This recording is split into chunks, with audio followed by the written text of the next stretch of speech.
Harka fuunee akkam jirtu kabajamtoota daawwattoota sagantaa poolisii Oromiyaa oduu har'aaf qabannee isinitti himaa dursa oduu ijoo. Miseensonni qajeelcha poolisii godina Baalee hojii olaantummaa seeraa mirkaneessuun cidhatti miindaa isaanii irraa kutuun harka qaleeyyii deeggaran. Boba'aan seeraan alaa godina Harargee lixaa aanaa Bokkeetti to'annaa jala ooluu poolisiin beeksise.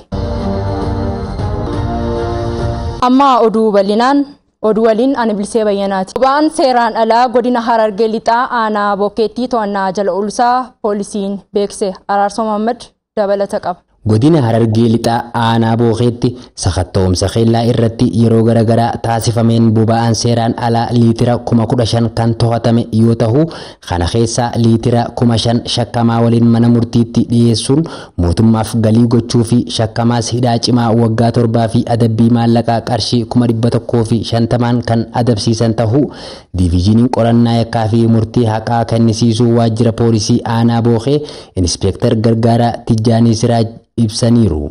Daldaltoonni seeraan ala maaddiyaa keessaa waraabuudhaan ayisuusii gubbaa irratti fe'anii osoo deemaa jiranii jechuudha.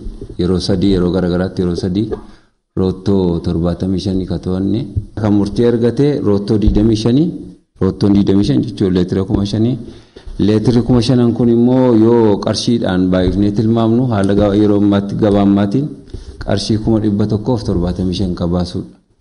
Ilmaamni isaa jechuudha. Kun murtii argatee shakkamaa qabamee dhiyaate irratti hidhaa cimaa waggaa 7 fi qarshii 150 kan itti murtaa'ee fi ciraan gaazii qabame kunis mootummaaf galii ta'e ta'uu isaati. Gatiin leetira tokko yeroo ammaa kanatti 35 yoo bitan nama dhuunfaa biraa immoo 60 hanga 70tti gurguramaa jira jechuudha. Kanaaf qaala'insa guddaa waan nurratti dabalaa jiran waan jedhanii ummanni komii guddaa kaaseef eeruu uummata irraa arganne waan kana to'achuu dandeenya jechuudha.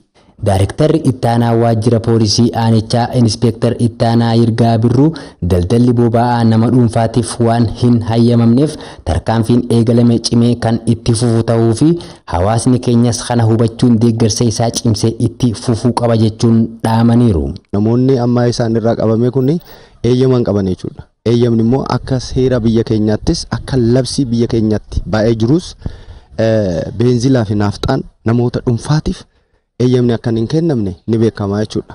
Kanarratti araarama tokko malee ejjennoon ammasitti fufuna. Maaliif yoo nuti kanarratti hojjenne malee biyyittinis hin tasgabbooftu hawaasni keenyaas akkaataa fedhinnaa isaatiin jiruu fi jireenya isaa itti fufuu waan hin dandeenyeef tanarratti nuti araarama tokko malee gara fuulduraattis alseerummaa daldala seeraan ala irratti tarkaanfii fudhachuudhaaf qophiidha jechuudha. Itti fufna qaamonni muraasa yookaan immoo namoonni muraasaadha wanna kana hojjechaa jiru. Kan midhamu immoo hawaasni bal'aan guutuun waan ta'eef kun immoo uummanni keenya hawaasni keenya kana hubate akkuma kanaan dura nu wajjin dhaabbatee olaantummaa seeraa mirkaneessuu kanarratti alseerummaa daldala seeraan ala to'achuu kanarratti eeruu kennuudhaan nu wajjii taa'ee tarkaanfii waliin fudhachuudhaan nu deeggaruu qaba. Hawaasni dubbisni tokko tokko qaala'insa jireenyaa yeroo ammaa kana hambisuuf to'annaa fi hordoffiin eegalame cimee itti fufuu akka qabuu fi daldaltoonnis gocha kanarraa of qusachuu qabu jechuun dubbataniiru. Akkatti boba'aan kun qabamuunsaa silaa osoo karaa seera qabeessa ta'e hagan hunda magaalaan kana hunda hin qaala'u jechuudha.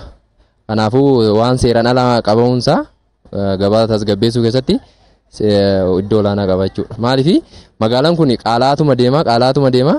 Kanaafuu qaamni seeratis mootummaanis xiyyeeffannaa itti kenneetoo sirriitti hordofamuu qabaan jedha. Qalumni jireenyaa kana kan fide tokkoffaa daldaltoota seeraan ala namoota alseerummaa daldala adda addaa gaggeessan kana kan jedhuun qaban. Daldaltoonni seeraan ala wanni isaan irraa barachuu qaban tokkoffaa hojummaata badaa kanarraa of qusatanii daldala seeraan alaa biyyattiin qajeelfamaa fi labsiidhaan isaaniif kennu daldaluu qabanii kan jedhuun qaba.